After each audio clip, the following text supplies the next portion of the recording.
kind of give you all a little bit. So from 2012 to 2017 period, this is when like a lot of the dark things happened, man. A divorce from my first marriage. I lost custody of, or temporary custody of my two daughters at the time. I lost like 10 jobs. Went to jail a couple times. Everything bad you can imagine. Like I was hopeless when I came in these doors, but again, like once I want to say I was in the, I was upstairs reading with a guy from Boston. We were reading the book of James, I think it was, and then I came across the verse which today is my favorite verse, and James 1, 2 through 4, where for the first time in my life I realized, okay, I've been going through all these trials for a reason, and I can grow through these trials, and God has a purpose for these trials, and so I could view it differently. And again, like everything changed when I left here the first time. I want to emphasize this because just in case there's some of you that leave and you screw up or whatever it is, by all means, whatever you do, do not throw in the towel and say God didn't work for me or whatever it is, because when I left, I was on fire. Ryan can attest to this. I was a good student here. I was all in. So when I left, and I left Tennessee to go back to Mississippi, there was no doubt in my mind that I was never going to use drugs again, that I was on fire for the Lord. But this will kind of emphasize the importance of the 4 pillars, because I was reading my Bible every day and I was praying, but I was isolated and I wasn't having that fellowship. When you're here and you have this fellowship with all these guys, and this is amazing. Like, you get out there and you don't have that, it's a recipe for disaster. But so I left here, and within a month and a half, I ended up being hospitalized for 45 days. I didn't go back to the drugs, actually.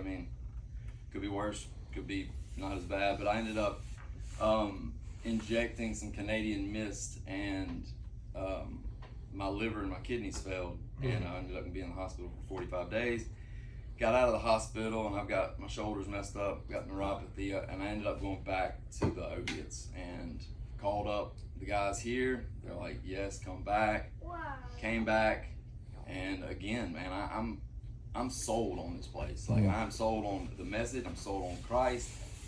I'm a 1,000% believer.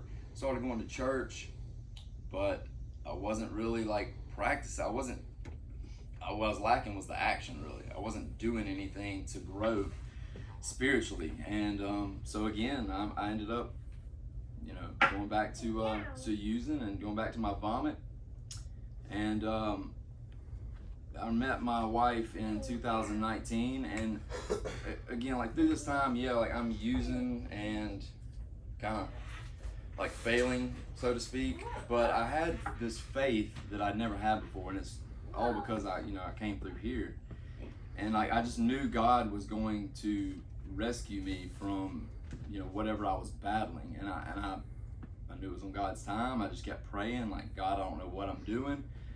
I want out of this life, but I have faith in you that you're going to deliver me from this, that you're going to set the people in my life, and everything's gonna work out fine. Well, I won't go into the details. I met her in a really weird way, and it was looking at it now, it's no way that God wasn't involved. But her and several other people, I ended up getting help again, and when I got clean that time, I got out and I put my feet to the ground and just started running. Man, I got involved in Celebrate Recovery.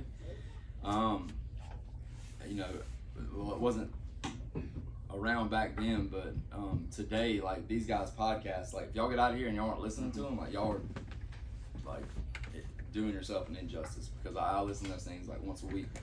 It's just, man, it's so important. I just want to highlight these 4 pillars, and you'll hear people say that nobody ever leaves here and does these 4 things and relapses, and I'm sure that's true, and it is so important, guys, that when y'all get out of here, you're praying, you're reading your word, the fellowship, again, is just as important as any of it. And get involved in your community and get involved with like-minded people that want to follow Christ. And you know, the action part of it, you know, I mean, again, like I did different things. I have a kind of a passion for homeless people, and you know, would gather like food and clothing and things like that and do that kind of thing, and as well as, you know, lead that Celebrate Recovery group, and just find somewhere or several places to plug in, and it'll just keep you busy and keep you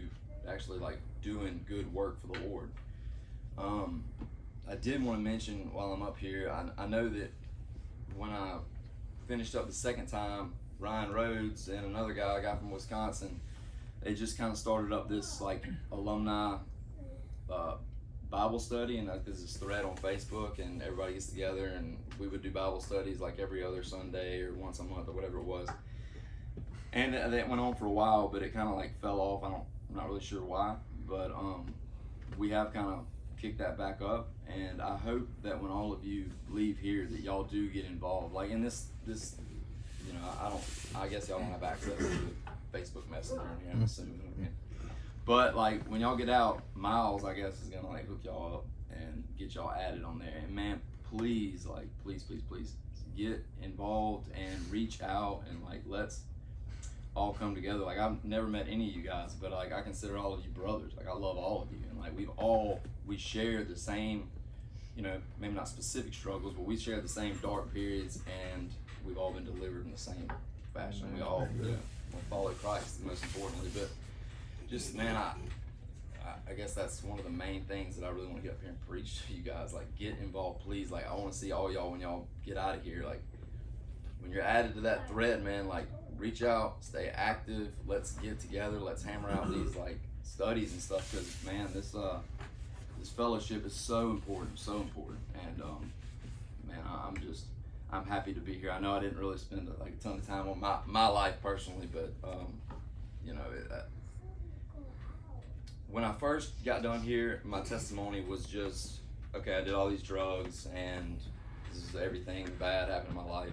But I'm so far like removed from that now, and it's just, God is so good, man, and He's done so much in my life. I'm, you know, again, like I had lost everything at one point in time, and I was homeless in Nashville. Today I'm married to this beautiful, wonderful woman of God, and I've got kids. My relationship with my daughters is back. I'm actually going to school to get my master's to be a therapist, to work with people in addiction, and it's in a Christ, you know, honoring way. And you know, I just can't tell you guys enough, man. Keep that faith, and if you screw up, or if like you find yourself in a dark period, man, like just pray your way out of it, and don't lose heart, man. Don't lose that faith in God, because He will deliver you if you keep your eyes toward Him. And amen, man, I mean, that's the truth, just as the sky's blue. So, you know, I love you guys.